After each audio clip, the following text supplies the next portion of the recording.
I didn't plan to cry that night. It was our anniversary dinner. 10 years married. Same restaurant where he first told me he loved me. He made the reservation himself. Candlelit table, by the window, soft jazz playing in the background. Everything looked perfect. But I had no idea how far from perfect we actually were. He sat across from me, phone face down, always face down. He smiled, but his eyes didn't. I noticed. I notice everything now. Then something strange happened.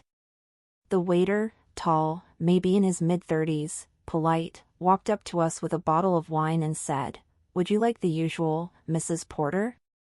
Mrs. Porter. I blinked. I'd never been to that restaurant with my husband before. Never. But that waiter, he knew me. By name. And my husband didn't even look surprised. I laughed a little, nervously. "You must be mistaking me for someone else," I said, half smiling. But the waiter didn't flinch. He just looked, confused. He mumbled an apology and walked away. I turned to my husband. "That was weird, right?" I said, expecting at least a chuckle or a shrug. But he just picked up his fork. "I don't know. Maybe you went there for lunch sometime?" I hadn't. Ever. That's when I felt it. That cold drop of knowing, sliding down your spine. Something was wrong. I looked at him, really looked. The way he avoided my eyes. The way his fingers tightened around his water glass. That's when I realized. He wasn't surprised, because he wasn't supposed to be. If this is already making your heart race a little, just wait. It gets worse. And if you've ever had that moment, where the truth starts cracking through the perfect picture, you'll understand. Stick with me, and if this hits close to home, leave a comment. I want to hear your story too. I didn't say much during dinner after that. I picked at my food, stared out the window, watched couples laughing. I used to be like that. I used to feel safe. When dessert came, I excused myself and walked straight to the bar. That same waiter was there. He saw me coming and his face fell. "Ma'am, I didn't mean to." "No," I interrupted. "Just tell me, who do you think I am?" He hesitated. Then said quietly, "You've come here every Thursday for months." Same man. Table 17. Same laugh, same dress style. I thought. He didn't finish. My heart sank. My mouth went dry. Was it this man? I pulled out my phone and showed him a picture of my husband. The waiter looked stunned. Then nodded, slowly. "That's him." "You're not his wife?" "No. I was his wife. But apparently, I was also a stranger to his Thursday nights." I walked back to the table, quietly. Sat down. Looked at him. "Table 17, I said, calmly. He froze. Then looked at me, eyes sharp. "What are you talking about?" "Every Thursday. Table 17. Wine. Laughter. Same restaurant. Same woman." His lips parted slightly. Then he smiled, and said, "Are you seriously interrogating me at our anniversary dinner?" That's when I saw him for who he really was. Not the man I married. Not the man who held my hand in delivery rooms. Not the man who danced with me barefoot in our first apartment. But someone else entirely. Someone cold. Someone capable of building a second life right under my nose. And I knew. I wasn't going to scream. I wasn't going to cry. Not yet. No. I was going to watch him lie to me. I was going to memorize his face. And I was going to get smart. Because betrayal like this doesn't deserve a scene. It deserves a strategy. If you've made it this far, thank you. Truly. This story isn't over. I wish it were. But what came next turned a simple anniversary dinner into a revelation that changed everything. In Chapter 2, I go looking for answers and find a name I wasn't supposed to know. If you want to hear what I found, follow along. Like this if you've ever had to smile through heartbreak. Comment if you've ever felt that silence at dinner. Because trust me, you are not alone. The next morning, I woke up before him. I didn't sleep. Not really. I just lay there, staring at the ceiling, listening to the sound of his breathing. That same breathing I used to find comforting, now it just made my skin crawl. I made coffee. I didn't drink it. I didn't eat. I just sat by the kitchen window, phone in hand, mind racing. Who was she? I wasn't ready to confront him. Not yet. I needed proof, something undeniable. Because the minute I accused him, I knew he'd twist it. Deny. Gaslight. He was good at that. So I waited. And then something happened that changed everything. He left for work late that morning. Said he had a meeting downtown. Kissed me on the cheek like nothing had happened. And I let him. I smiled, even. That kind of smile that takes effort. The kind that hurts your jaw. As soon as the door shut, I went straight to his closet. Not because I was looking for drama, but because I was done pretending I didn't know. I checked coat pockets. His laptop bag. Nothing. Then I opened the nightstand drawer. And there it was. A receipt. Dinner for 2. From the same restaurant. 2 Thursdays ago. But that's not what got me. It was the message scribbled on the back in black ink. A single line. Curvy, feminine handwriting. Next time, dessert at my place? J. J. Not a name. Just a letter. But that was all it took. My hands started shaking. I dropped the receipt. Picked it up again. Stared at it like it was going to confess something. And then I remembered the waiter. His face. The way he'd looked at me. The confusion. The recognition. I needed to talk to him again. I drove back to the restaurant that same afternoon. My heart was pounding the whole way, but my hands were steady. I think I was past panic. I was in the quiet before the storm. The waiter was there. Same uniform, same polite demeanor. When he saw me, his face tightened. He came over quickly. "I'm so sorry for the mix-up last night," he said. "I didn't mean to." "Please," I interrupted. "I just need to ask one thing. Do you know her name?" He hesitated. I must have looked desperate, because after a moment, he glanced around, leaned in, and said quietly, "Jasmine. She comes in with him a lot. Always the same booth. He calls her Jazz." Jasmine. I'd never heard that name before. Never seen it in his phone, his emails, his world. But suddenly, it was everywhere. In the subtle change in his cologne. In the Thursday night gym bags. In the new playlist he made, full of songs we never danced to. I felt like I couldn't breathe. "Thank you," I whispered. Then I walked out. I didn't cry on the drive home. I didn't scream.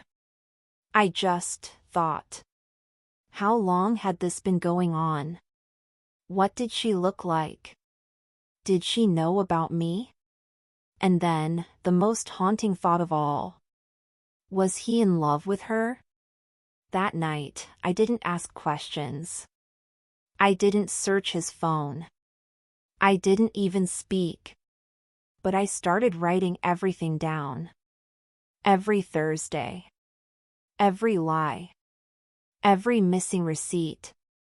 I built a timeline. I turned pain into evidence. And then I made a decision. I called someone I hadn't spoken to in years, someone he would never expect, my cousin, Daniel. He's a lawyer. And I told him everything. If you've ever been betrayed so quietly, so systematically, you'll understand this next part. Because sometimes it's not the cheating that destroys you. It's the planning. It's the double life. It's the fact that they looked you in the eye and kissed you goodbye on their way to her. The name was Jasmine. But what I didn't know yet was who she really was. Or what she wanted from him. Or worse, what they were planning for me. If this chapter hit you in the gut, you're not alone. Comment "I knew too" if you've ever seen something that no one else believed. Like this if you've been quiet for too long. And come with me to chapter 3, where a forgotten voicemail leads to the moment everything unravels. Because betrayal leaves clues. And I was finally ready to follow them. It happened by accident. I wasn't looking for anything that night. I was just trying to breathe. He had gone to a work event, some casual happy hour with colleagues. Said it would be low-key. Said I didn't need to come. Of course. I was lying on the couch, scrolling through mindless videos, when his iPad lit up on the coffee table. He never took it with him. He used it mostly for travel, reading news, checking stocks. But this time, a notification popped up, voicemail received. From a number not saved. I didn't touch it right away. I stared at it. 5 full minutes. Heart pounding. Then I pressed play. And that's when her voice filled my living room. "Hey baby, I miss you already. Can't stop thinking about last night. You always know how to surprise me. I left my earring in your car again, I think. Check the cup holder. Anyway. I'll see you Thursday. Same time, same place. Don't make me wait like last time. Love you." My breath caught in my throat. I replayed it. Again. And again. Not because I didn't hear it the first time. But because I needed to burn it into my memory. I needed to own the sound of her voice. Her laugh. The way she said "love you" like it was casual. Like it was normal. Like she hadn't just shattered 10 years of my life with one damn message. He got home 3 hours later. Smiling. Relaxed. A little buzzed. He kissed me on the forehead, dropped his keys in the bowl, and started talking about his boss's new promotion. Like nothing happened. I didn't say a word. But I was done playing dumb. The next day, I made a plan. There was a company event coming up. A mixer with partners, team members, executives, one of those things where spouses are welcome but optional. I never went. He never encouraged me to. But this time, I said yes. I wore the red dress he once said made me look dangerous. The one he hadn't complimented in years. I showed up just before things got busy. He didn't expect me. His face, when he saw me, was a mix of shock and forced delight. "Wow, you look amazing," he said, kissing my cheek. I smiled. "Just thought it'd be nice to see you in your element." He introduced me to a few coworkers. Everyone was friendly, polite. But one woman in particular caught my eye. Brunette. Confident. Laughing a little too hard at his jokes. You know when you just know? It was her. Jasmine. I didn't need to ask. I could feel it. And then I heard it. He was talking to someone from his team, just a few feet behind me. "I'll be late Thursday," he said. "Wife's got some family thing. I'll probably stay downtown." My blood turned to ice. There it was. The lie. Out loud. In real time. And the worst part? Someone heard it too. My boss. She was there for the same event, different department. She looked at me. Just a glance. Subtle. But enough. She knew. She walked over a few minutes later. "You okay?" she asked, gently. I nodded. Too quickly. She didn't push. Just placed a hand on my arm and said, "If you ever need to talk, I'm here."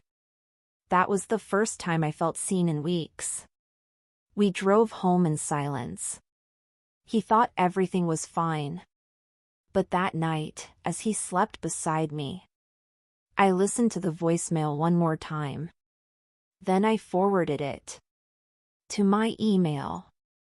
To my cousin, the lawyer. To my boss. Not out of revenge. Out of clarity. Because betrayal doesn't end when you find out. It ends when you decide you're not going to sit in silence anymore. If you've ever had to smile through someone else's lie, you are not alone. Comment "I heard it too" if you've ever been crushed by the sound of someone you loved loving someone else. Like this if you've stayed quiet when you wanted to scream. And come with me to chapter 4, where silence turns into action, and he realizes the last Thursday was his. Because I was done being lied to. And I was ready to make him listen. I didn't scream. I didn't throw the iPad across the room. Didn't cry in the shower. Didn't beg for answers. I simply waited. Because when someone shows you who they are, the first time should be enough. That Thursday, he came home a little earlier than usual. Said the meeting got cancelled. Smiled like always, keys jingling in his hand, bottle of wine in the other. As if nothing was broken. I set 2 plates at the table. Lit a candle. Played soft jazz, same playlist from our anniversary dinner. He didn't notice the irony. Or maybe he did, and just thought I'd moved on. Halfway through the meal, I asked, "Do you love her?" He blinked. Then laughed. "What?" "You heard me," I said calmly. "Do you love Jasmine?" Silence. A long, thick, airless silence. Then he looked down at his plate. "It's not what you think." That's not an answer. He shifted in his chair. It didn't mean anything. I was just. I don't know. Lost. "No," I said, finally meeting his eyes. "I was lost. You were looking." I stood up, walked to the kitchen, and came back with a small folder. Dropped it on the table. Inside? Printed receipts. Screenshots. A transcript of the voicemail. A short legal letter. His face turned pale. "What is this?" he asked. Documentation, I replied. Because I'm not asking for the truth anymore. I already have it. He flipped through the papers. Saw the sender on the legal draft, Daniel's name. You brought a lawyer into this? No, I said. I brought my family into this. Something you stopped doing a long time ago. He sat in silence. The longest I'd seen him still. And then came the shift. You're really going to destroy our marriage over a voicemail, he said. Over one mistake? And there it was. The denial. The blame. The smallness of it all. I'm not destroying anything, I said softly. You did that. I'm just cleaning up. The next morning, I packed a small bag. No drama. No yelling. He followed me to the door. Where are you going? To my boss's place. She offered her guest room. You told her? He asked, offended. Yes. She was there. She heard your lie. She saw your smile. He opened his mouth. Then closed it again. I walked out. I didn't look back. Because looking back doesn't change anything. What heals us is moving forward. And healing isn't loud. It's not revenge. It's not screaming in lobbies or breaking glass. It's silence. It's clarity. It's waking up one morning and realizing you haven't thought about them in hours, and then days, and then never again. If you've made it through all 4 chapters, thank you. Not for watching my story, but for witnessing a quiet truth that so many carry inside them. If you've ever chosen peace over pain, if you've ever said enough without raising your voice, comment I chose myself. Like this if you believe silence can be power. And share this if someone you know is still waiting for a reason to walk away. Because sometimes, the loudest thing you'll ever say is nothing at all.